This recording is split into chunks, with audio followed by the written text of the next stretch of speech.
Richard Wilmore.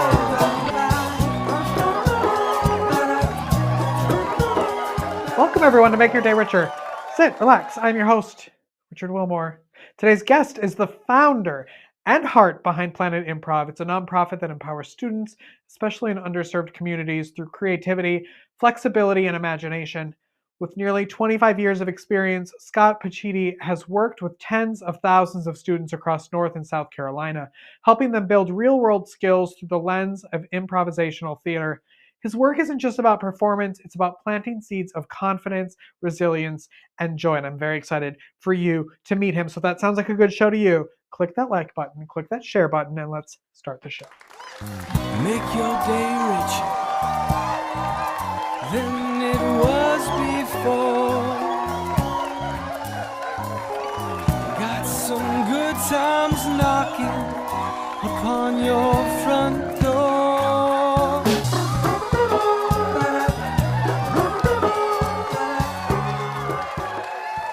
What the heck's he looking at? No. Yeah. Scott, thank you so much for coming over. My honor and my pleasure. I'm honored because what you do, you might not say this, but I think what you do probably saves lives because the arts so important. The arts for health. I was in the arts and health community for a long time, and that's what you're doing. Do you ever think about that? You know, I've been doing this long enough that yes, I've thought about it quite a bit. Mm-hmm. And I don't say that with a pat on my back or any egotism in mind.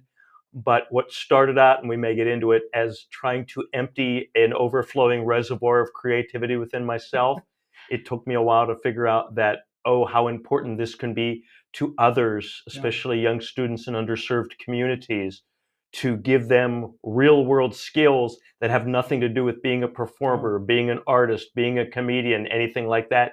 It can help them to create skills for life. Yeah, talk about Planet Improv and what, I mean, kind of high level, what you do, because you do so much that we could be here for 4 days. Right. Basically, you know, our mission statement tries to say it all. We empower resilience in students through creativity. Mm. So by those real world skills that I mentioned, by having the flexibility of primarily improv, which obviously the name goes to show that that's, but I've really even broadened that out to creativity and imagination.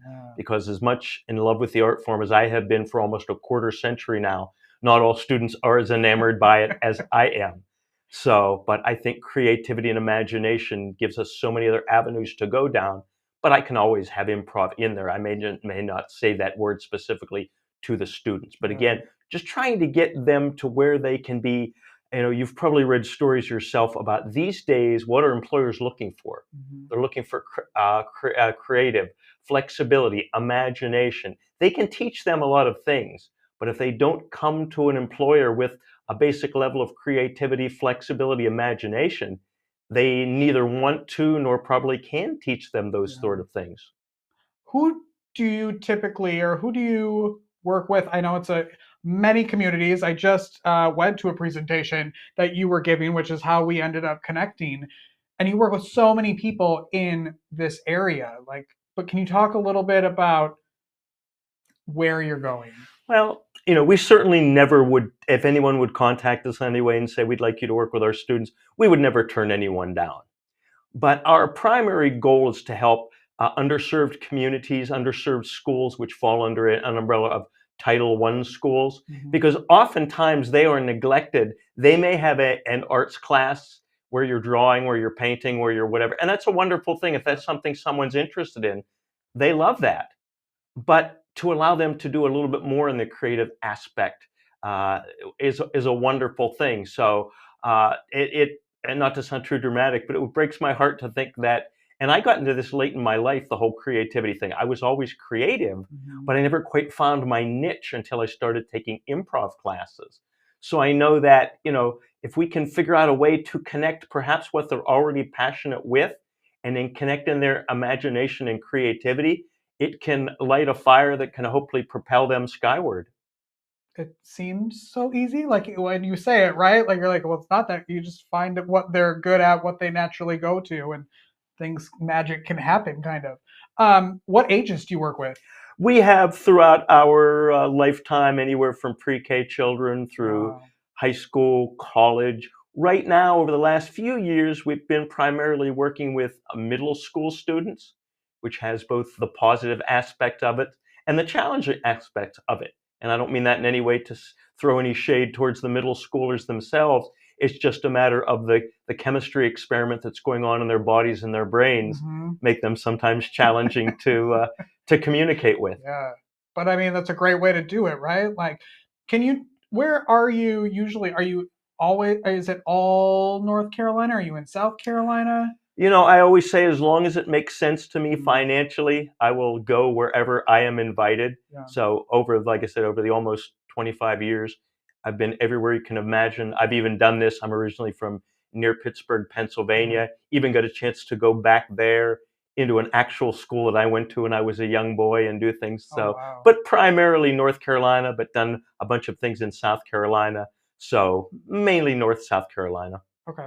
Can you talk a little like about what you do in a group setting like that? Like Sure. what are you actually doing with them? The first thing is, and this goes with adults too, is trying to talk them down off the ledge of being fearful of being creative. And if you can wrap your mind around that, and I've had this conversation many times with many people, teachers and outside the teaching profession, and what I like to say, maybe inartfully so, no pun intended, is that I think we as adults, educators, whatever, is we beat the creativity out of our children. Yeah. With well-meaning phrases like grow up, be more mature, don't act so silly, etc., etc., etc. And of course, we can't be silly and jokey or performative all the time when we're in school or wherever. But if we take that away or make children fearful of doing such things or make them, whenever they get in that direction, almost pull back and recoil, Yeah. we do them a disservice. Yeah. Yeah. I was talking to my business coach and I was talking about, this madness that happens in here. And I was talking about like sometimes it just feels like I don't have a job and I'm playing. And I said that in a negative way. And she was like, and Yeah. I was like, I don't know, it just feels like I should be doing something like it feels like I'm just playing talk show host. And she was like, yeah, isn't that great that you get to play every day? And I was like, oh, yes. Yeah, it's amazing how we can either ourselves lose it or have others beat us out of it. That Mhm. sense of play, and we Yeah. need that. Yeah. Yeah. When people think of improv, of course they go to like stand-up comedy, whose line is it anyway, Right. all of those things. Is there that in what you do with everyone, or is it completely different? Can you talk about that? I've really been thinking about that as we go into this school year. And when I very first started teaching, I assumed that all children would be in love with improv as I was.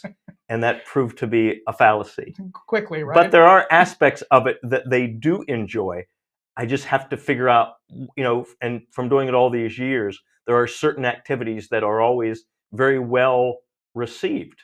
Yeah. So it's a matter of, and the wonderful thing is improvisation, improvisational theater, the improvisational mindset is so wide open that you can either, steal from or amend or use what already exists or take a germ of an idea Mm.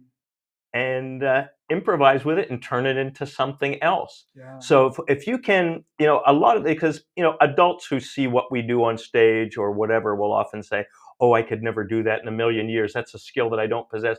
I'd be so scared." And sometimes I literally say to them, "Well, if it was rocket science, I certainly couldn't do it." But it's a matter of, any sort of performative arts, I believe, or anything creative or imaginative, there's two fears that I think most people have to get over, children or anybody.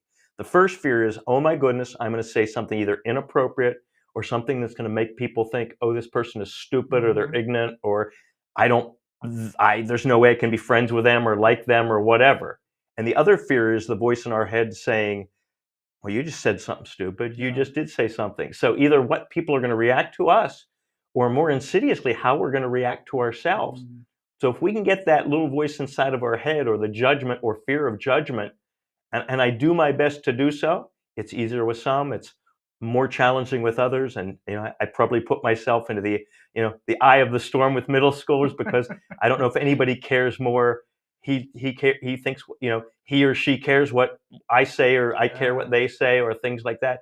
Boys and the girls, and the girls and the boys, etc., etc. So it's really, improv is wonderful, and the basics are the same for everybody, but you just go at it at a different level. Not meaning that any children are less intelligent than any of the others, but you go in maybe at a little higher level of thought process than others.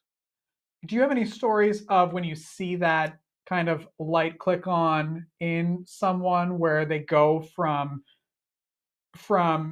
being nervous about what they're going to think about themselves or someone else into just like full blown embracing the process? Well, what I like to tell people is the best compliment that I can get after any sort of time with any group of students is when a teacher, when a parent, when an audience member will come up to me and say, "Oh my goodness, I've never seen him or her talk that much, or prepare that much, or participate that much." Because what my goal is, and I don't even think about it now, but what my goal is, even for the shyest, the most introverted person, I want the rest of us to be having so much fun that they say to themselves, "Well, I want to do that Yeah, too. missing I out. want to have Yeah. fun. I want to laugh. I want to smile. I want to be creative. I want to be part of this." So that's always a goal I go into, no matter who I'm working with, but especially the students who may have their guards up, kind of their arms would be crossed, saying, "Well, I'm not going to do this. This is Yeah. dumb.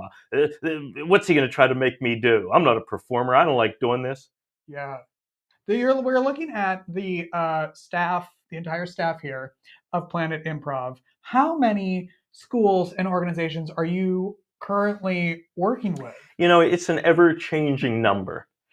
I say that I speculate that we may have worked with, tens of thousands of students for all these years. Hmm. And I say thousands of educational organizations, community, et cetera, et cetera, et cetera. And a lot of it is, there are certain schools that I do go to on a regular basis, on a I don't know if is such a word, daily. I'll have to look that up. But Coined. there's schools that are AB day schools, and I'll go in on an A day. So whatever you would call that. So there are schools that I do that with. There are some that I go to on a weekly basis. And then there are a lot who come to me through different avenues, connections we've had over the years. Things like, if anyone's heard of them, the Arts and Science Council in Charlotte, and a plethora of other organizations that are out there that have to do with either nonprofits, the arts, or education. And we're a contracted provider for a lot of these organizations, and it's a matter of teachers or leaders of things like the after school enrichment program reaching out to us and saying, "Hey, we'd like to come in for an hour, Mhm. a day, a week, a residency, et cetera, et cetera." So the number, I'll never be able to say, I know this year for sure I'm going to work in this many classrooms or this many schools. You know, I'm always, the more the merrier. Yeah. Yes. And I know from being in the nonprofit world, they like those numbers, and they're so hard in that arena. It's so hard to get exact numbers for people of the people you impact. Yeah, at the end of any grant programs that we do, and I understand why. They're Hmm. spending either their own money, or they're spending money of whatever constituency is giving them that money, and they say, "Did you have an impact?" And I like to tell people, I feel like what I do is going in and planting seeds. Now, Hmm. will the seeds take root and grow the next day, the next week, the next month, the next year, 5 years down the road? Will they fall on rocky soil and never grow? It's tough. And I think probably I would speculate, teachers that are in a classroom every day probably have those challenges as well. The only thing they can do is give tests. Yeah. And those aren't always the best arbiter of how did my student learn this semester, this year as well. Yeah. But we do the best we can. Yeah. How can people out there help and support Planet Improv? Yeah. I mean, you can always get in touch with us through our website, which is planetimprov.org, no dots or dashes. Obviously, and I hate to tell people that I like them to be my ATM machine or our ATM machine, but funding is always a necessity for us, because we are doing a lot of volunteer work, because a lot of the schools just don't have the money to Yeah. pay us for what we do. So that anybody that's interested in things like being a board member, and I know that when people are asked to be board members, sometimes they make a face because they say, "I don't need another part-time job. I'm Yeah. already working and have a family, et cetera, et cetera." But I certainly never try to put more rocks on people's back. But if people are very interested in the arts, in education, in nonprofits in general, because it's always good to have, saying that I'm a one-man band, so to speak, except for my board that I have right now. I don't know that I say that with a point of pride. I just, to expand what we have going and perhaps bring on employees, and then things maybe are shaky and the funding that we do have dries up, it would break my heart to let people go. So until I'm absolutely positively sure that I can have employees, and volunteers are a wonderful thing as well. But volunteers usually, because they're kind enough to be volunteers, they put a lot on their plate, so they can't always guarantee that they'll be there to help. Yeah. And when I have a school that I've committed to, I have to commit to them. I have to be there the days that I say I'm Someone going has to be show there. up. Yeah. So those are ways they can help. Money always helps. Board members always help. People who have connections with things like foundations. I found foundations good ways of obtaining funding, and they're not quite as out there as a lot of the grant programs are. And they're usually a more personal way of talking to organizations as opposed to filling out a grant. Maybe the people that doing the grant don't know you from Adam. Maybe the day of the week that they're reading your grant presentation, they're grumpy, they haven't had their coffee, they fought with their spouse. So it can be a coin flip, but making relationships with funders is the important thing in the nonprofit world. Yes, and that wasn't a joke about the mood that the reader is in, and that's happens a lot. Yes, it 100% does. What do you love most about your life right now? And I'll get corny 1,000 times a day with people, and I always warn them that I'm going to be corny. But I think, the things that the improvisational theater has taught me over this quarter of a century, the first important thing is the first day probably that anybody takes an improv class, they learn the two most important words in improv, which are yes and. Yes and means you buy into whatever reality you're in at that point, and means that you add on to it. And that's what we're trying to get the students to always do. And the second thing that's even cornier probably is the anything's possible mentality of improv. You start with absolutely nothing, and at the end of whatever it is, an improv game, an improv scene, an improv show, something that's not even improv that we'll do with our students, you end up with something. Does it mean it's the best thing that's ever been created in the history of mankind? No. But oftentimes you would be hard pressed to know that it had not been worked on for days, weeks, months, years, written out as a script, and it's something that hopefully impacts the people who are participating in it. They're doing a role play, and they're getting a chance to walk the proverbial mile in someone else's shoes. Yeah. And isn't that a wonderful thing to do in this day and age, to kind of, we know what's in our lives, we know what we think, but to sort of speculate what others might think, I don't think that's ever going to be anything that harms anyone. Yeah. Oh. Do you get to experience and go out and into the comedy world here in the Charlotte area? Do you I ever? don't as much as I used to, Yeah. because when I started, it was all about, I was in an improv troupe, started my own improv troupe, and again, there was that abundance of creativity that had welled up inside me for not using it for a long time. And then once I kind of got rid of that, the need to, as odd as this may sound, the need to go in front of strangers and get their approval isn't as much as it Yeah. used. I still enjoy it because we do it occasionally, but more right now, I feel that as a teacher, and I think if most teachers thought about it, we are performers in a certain way. I mean, we may be getting laughs, maybe intentionally or unintentionally, but we're trying to hold the attention span of students, and we're trying to use our creativity as best we can to work with them. So I feel like these days, that's all the entertaining I really need to do, is being a teacher for X amount of hours any given day. That's enough. Yes. Yeah. What's the best way that people can connect with you and Planet Improv out there? Again, our website will give you many different ways. My email address, my telephone number. There's a contact form on there that can get people pointed in our direction. So planetimprov.org. Hopefully they will feel there's a video on there that we did. I think it's about 5 minutes long. It's sort of dated now because you see people with masks on. We're hoping that we can get the funds to update that, even though the ideas haven't changed. But it takes us to a place in our past that makes us kind of anxious or sad or whatever. Yeah. But yeah, the website will get you in the right place. If not, reach out to Richard. You obviously know how to get in contact with him because you're watching this, and he knows how to find me as well. I'll find him. I'll track him down. Scott, thank you for the work you're doing. Thank you for the community you're building and the people you're helping. And thanks for coming on the show. Truly is my honor and my pleasure, my friend. Anytime. Planet Improv, everyone. We'll take a break and be right back after this. Don't go away.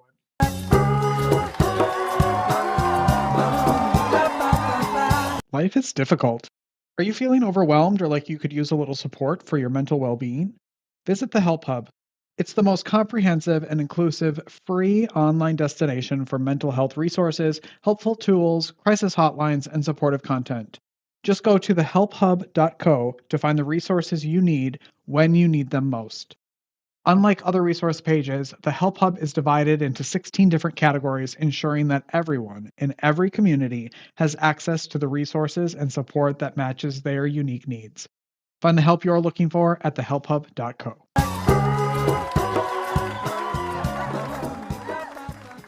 Hey, we're back.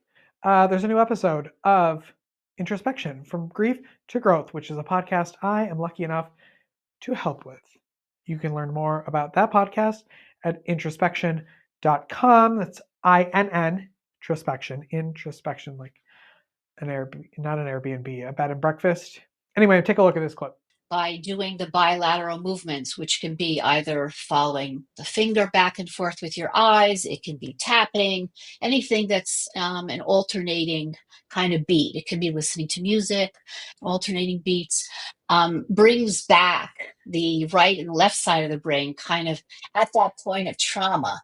And so it means that now you have your adult, mature understanding of the world brought down at the same time, meeting when you had that trauma, and so it like releases it.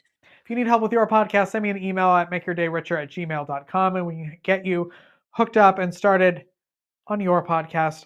So there you go.